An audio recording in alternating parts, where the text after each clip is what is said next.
Black Mafia family, rise and fall of BMF.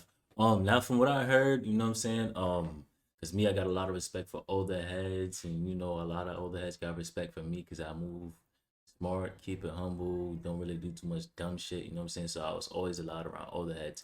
And I've heard the stories that around that era, they was really like really doing their thing. Like they was really doing a lot of shit that I'm saying, that was pushed out into the media. They was really doing that. You know what I'm saying? They was really getting that a lot of attention. They was really at clubs and all that shit, shutting it down, really moving as a pack. But I never heard the story of the fall and what happened. And now you got 50 Cent with BMF. Season 2 is about to come out. I watched the whole season 1, but I'm not gonna hold y'all for too long. Make sure y'all hit that like button, get this video to 10 likes, and without further ado, we're gonna get straight into the video.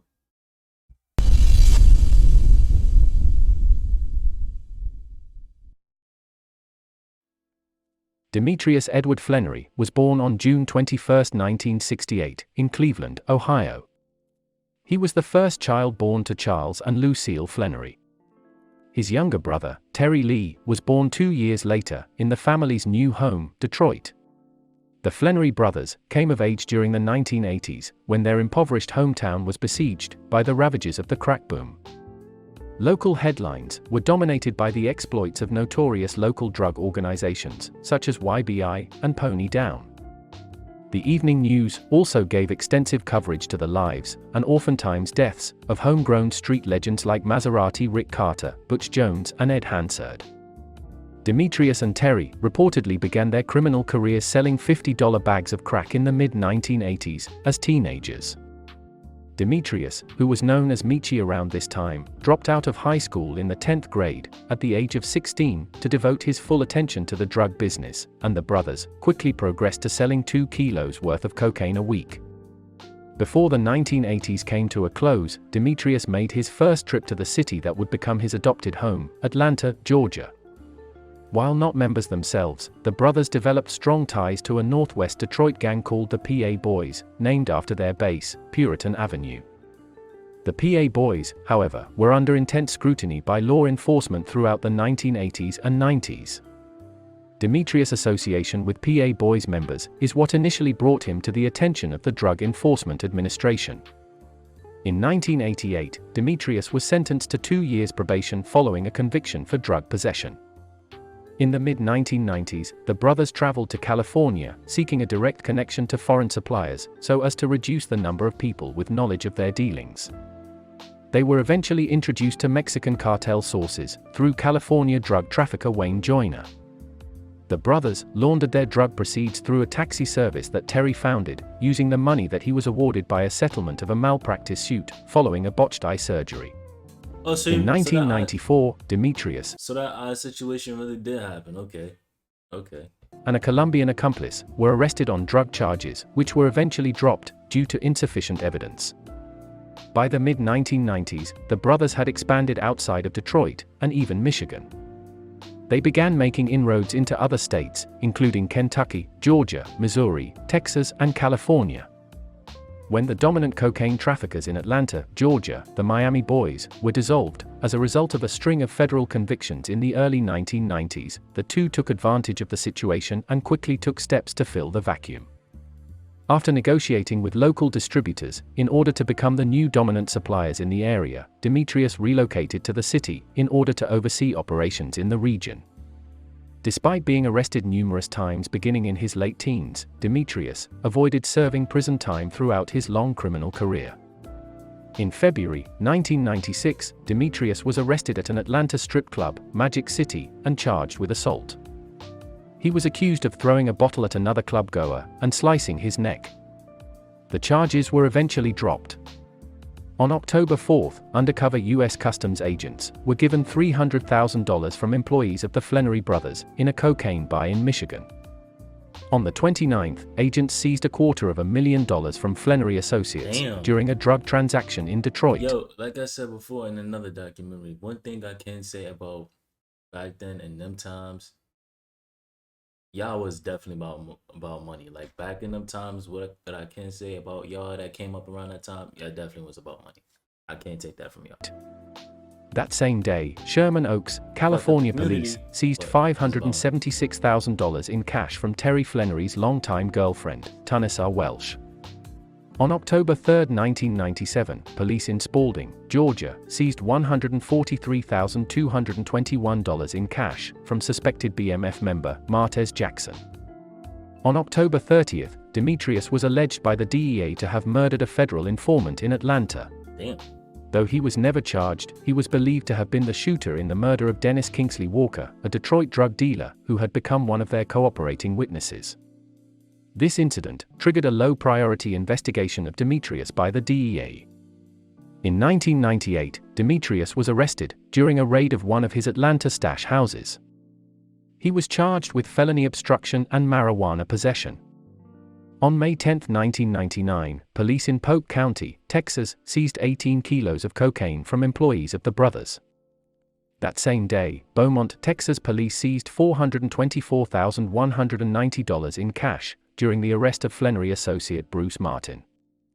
In 2000, Demetrius was arrested for DUI in California. That same year, Terry permanently relocated to Los Angeles in order to oversee the receipt of the cocaine shipments from Mexico.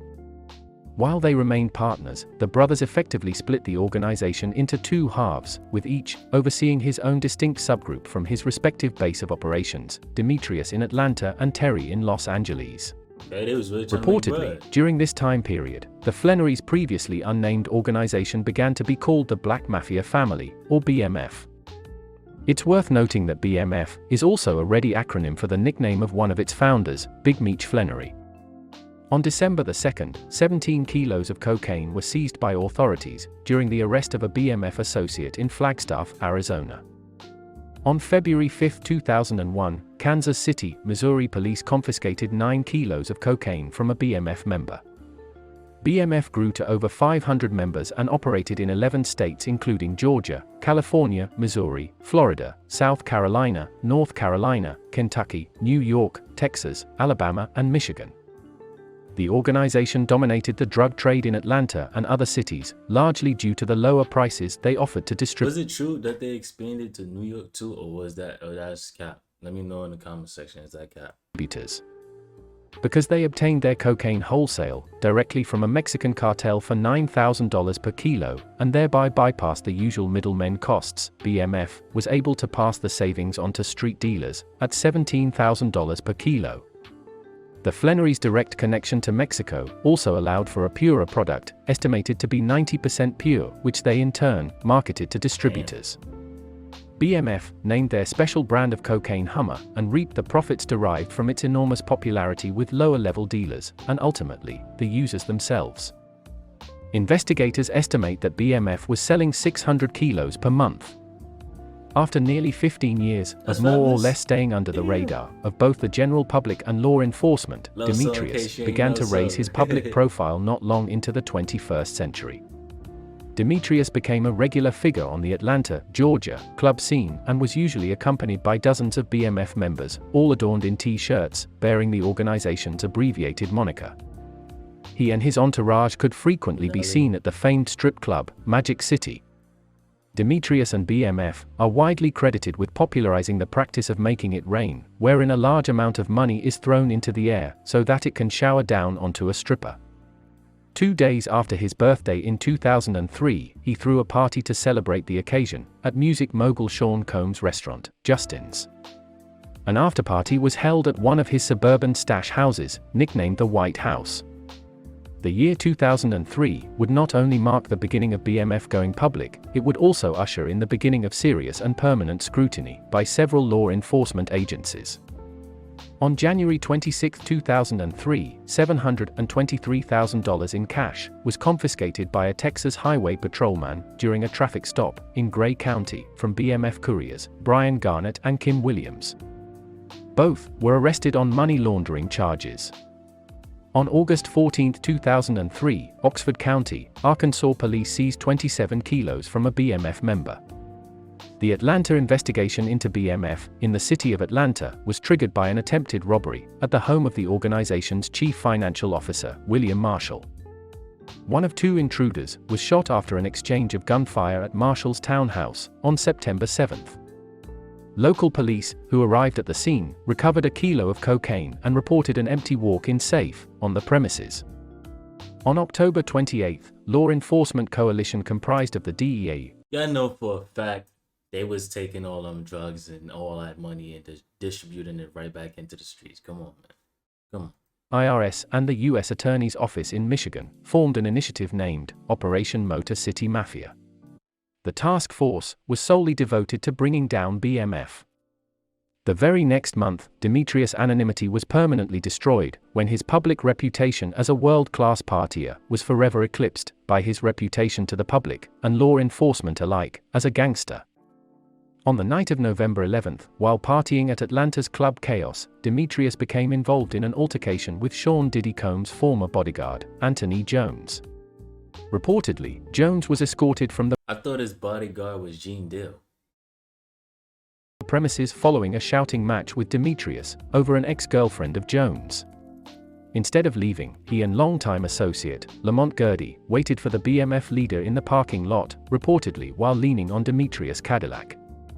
Upon exiting the club, Demetrius and BMF member Amin Haight, a Compton, California native, whom Demetrius recruited to BMF in 1999, were allegedly confronted by Jones and Gurdy. In the ensuing gunfire, Haight was shot in the foot while Demetrius was shot in the buttocks. Gurdy was shot dead, and Jones died from gunshots to the chest after being rushed to Grady Memorial Hospital. An anonymous witness, who was never named and never testified, told police that she saw Demetrius fire a minimum of 7 shots. Law enforcement recovered 24 spent shell casings after arriving at the scene. Both Demetrius and Haight, who was never charged in the shooting, were confronted by police that morning at Fulton Regional Hospital, and Demetrius was charged with 2 counts of murder. Demetrius was granted bond on the condition that he submit to house arrest, which lasted 6 months. Though the charges were eventually dropped due to lack of evidence, Demetrius, and the shooting itself, received extensive media coverage. The fallout from the incident also included a change in city policy, as Atlanta nightclubs would subsequently be mandated to close by 2 a.m. as opposed to 4 a.m. Not insignificantly, the DEA-led dismantling. Why the hell would a club be open at 4 a.m. anyway? What the fuck? Yo, if you were in a club till 4 a.m., what the hell is you doing? Of the PA Boys neared its completion 6 days after the shooting, when 8 of the organization's leaders were indicted on November 17, 2003. The most significant consequence of the shooting, and subsequent police scrutiny, resulted in a permanent rift between the Flannery brothers that likewise caused a schism inside BMF. Terry, who had always been relatively low-key, revealed on police wiretaps that he blamed Demetrius for the stepped-up law enforcement focus on the organization, and felt that his high-profile and flamboyant lifestyle threatened the organization and the 2 brothers' freedom. Following the 2003 shootout, BMF was effectively split into 2 halves, headed by each of the brothers. Each half was now comprised of a separate and distinct group of members, and while each brother maintained authority over the organization as a whole, very few BMF employees would continue to work with and report to both Flannerys. The following year, the law enforcement investigation into BMF intensified, and Demetrius increased his public profile even further. In March, Demetrius made his first major foray into legitimizing his organization by entering the music business. He incorporated a hip-hop music label, BMF Entertainment, and founded The Juice, a lifestyle and music magazine. The first issue boasted dual covers, one of its executive editor, Demetrius himself, and another of. Is it true that he's supposed to be getting out soon? That's what they say. I don't know how true that is. They say he's supposed to be getting out soon. Then up-and-coming rapper, and close BMF associate, Young Jeezy. BMF Entertainment focused on the career of its sole artist, rapper Blue DaVinci. DaVinci's promotion included high-priced music videos and songs featuring high-profile rap artists including Fabulous and Young Jeezy, both of whom received promotion in Atlanta early in their careers from BMF. Reportedly, this promotion included paying DJs to play Young Jeezy's songs in nightclubs. During this period, Demetrius commissioned billboards in Atlanta which read, "The world is BMF's." Throughout March and April, state troopers made several traffic stops, resulting in the seizure of substantial amounts of cash and narcotics linked to BMF. one such stop outside of St. Louis yielded over 100 kilos of cocaine. Another stop in Fenton, Missouri, turned up over $500,000 in cash. Tremaine Graham, a BMF associate, and son-in-law of Atlanta's first female African-American mayor, Shirley Franklin, was arrested in April on drug trafficking charges. That spring, another law enforcement joint task force devoted to BMF was formed, which included the participation of the Drug Enforcement Agency and the Fulton County District Attorney's Office. Around this time, federal agents were granted warrants to wiretap members of the organization. While Demetrius was never caught on a wiretap, over 1,000 of Terry's calls were eventually intercepted. In June, Demetrius celebrated his 36th birthday at Atlanta's 25,000 square feet megaclub compound. The ostentatious party included $100,000 worth of rented wildlife including lions, zebras, and an elephant. The year 2004 brought more shootings linked to BMF members as well. On July 25, Demetrius' third-in-command, Fleming Daniels, was implicated in another club shooting, in which he allegedly murdered another man, in the parking lot of Atlanta nightclub, the Velvet Room. 3 days later, $199,000 in cash was confiscated from Martez Jackson by Atlanta police. On September 5, a federal witness, Ulysses Hackett, and his girlfriend, were shot to death in her apartment, by gunmen allegedly linked to BMF. The murders are alleged to have been ordered to prevent Hackett from testifying against his co-defendants, all BMF associates, in a federal drug conspiracy case. On October 15 and 17, two separate shootings were attributed to high-ranking BMF members, Omari McCree and Jeffrey Lear. The two were alleged to have perpetrated shootings at strip club, Jazzy T's, and nightclub, The Atrium. In October, Demetrius himself, along with others, including a former bodyguard for rap star Jay-Z, named Hamza Hewitt, was arrested again, on minor charges at a police checkpoint, established as a result of the recent rash of shootings in Atlanta. BMF garnered even more headlines in 2005, owing to various incidents involving celebrities. On May 10, then upcoming rapper, Radrick Gucci Man Davis, shot and killed a home invader in Decatur, Georgia, and was later charged with murder. The shooting victim was one of 5 perpetrators, alleged by Davis attorneys, to have been acting on orders from BMF to kill the rapper, as part of an ongoing war of words between Davis and fellow rapper, BMF associate Young Jeezy. Because of the perpetrator's alleged connection. Oh, I never knew that. I never knew that. Put that nigga ass in the dirt. Put that nigga. Oh shit. This is some new info to me. And see, this is why I love reacting to these documentaries, because this is something I never knew. I knew Gucci Man had the whole thing where somebody tried to come in his house, he killed them. I never knew that was linked to some whole BMF shit. I never knew. Never knew. Damn. To BMF, Davis was questioned by the ATF, DEA, and FBI. Davis. Hold up. So if Big Meech get out, I wonder would that be an ongoing problem? I wonder would that be an ongoing problem? Was the only person involved in the incident to ever be arrested and formally accused of a crime, the charges for which were eventually dropped. Both Flannery brothers were apprehended in October. On October 20, Demetrius was tracked and arrested in a rented $1.2 million mansion located in a suburb in Frisco, Texas. On October 27, Terry was arrested alongside other BMF associates in a private home in a suburb outside of St. Louis, Missouri. Demetrius was granted $100,000 bond with the strict stipulation that he remain under house arrest until trial, in the custody of his mother, Lucille. As the number of arrests of BMF members and associates mounted, it became clear just how wide the scope of the investigation against BMF was, and apparently just how large and widespread the organization itself was. According to an October 28, 2005 press release by the DEA, the investigation against BMF involved several law enforcement agencies, including the United States Marshals Service. The DEA also revealed the assistance of several U.S. attorneys' offices nationwide. By late October, 47 BMF members and associates had been arrested, and 635 kilos of cocaine and $14 million in cash and assets linked to the organization had been seized. On February 1, 2006, high-ranking BMF member Jeffrey Lear was sentenced to 15 years in prison after pleading guilty to cocaine trafficking. His girlfriend, Courtney Williams, was sentenced to 5 years after pleading guilty to conspiring to trafficking cocaine. By 2007, the federal indictment against BMF included 150 members of the organization. However, only Demetrius and Terry Flannery were charged under the CCE, Continuing Criminal Enterprise Statute, which can carry a life sentence.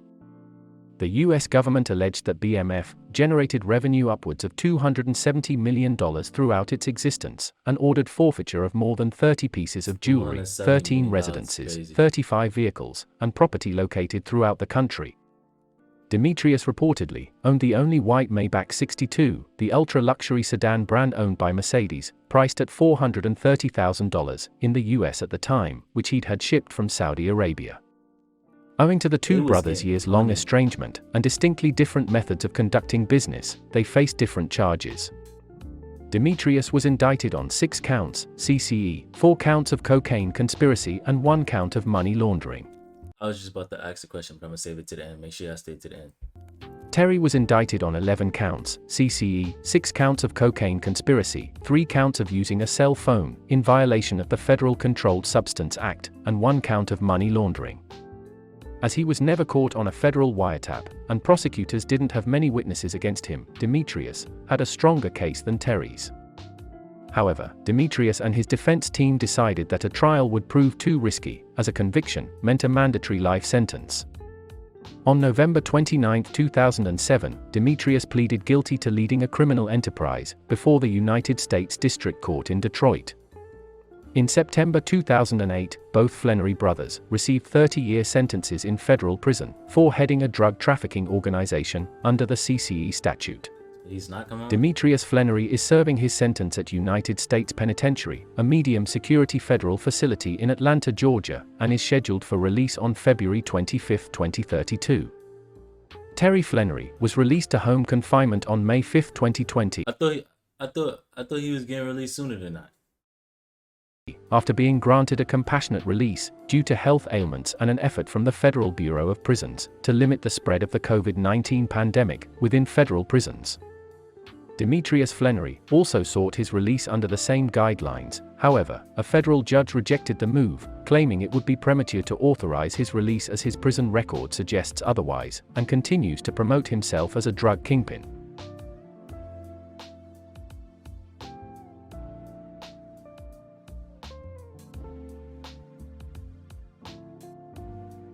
Man, that's gonna be the end of that story. But the question I have for y'all is, if y'all was in that time back then and you had the chance to get down with BMF, would you take the chance? Even though it resulted in this, would you take the chance? Let me know down in the comment section down below. That being said, I appreciate y'all for all the love and support. Lovers love. You know what I'm saying? Make sure I get this video to 10 likes, and I'm gonna catch you on the next video.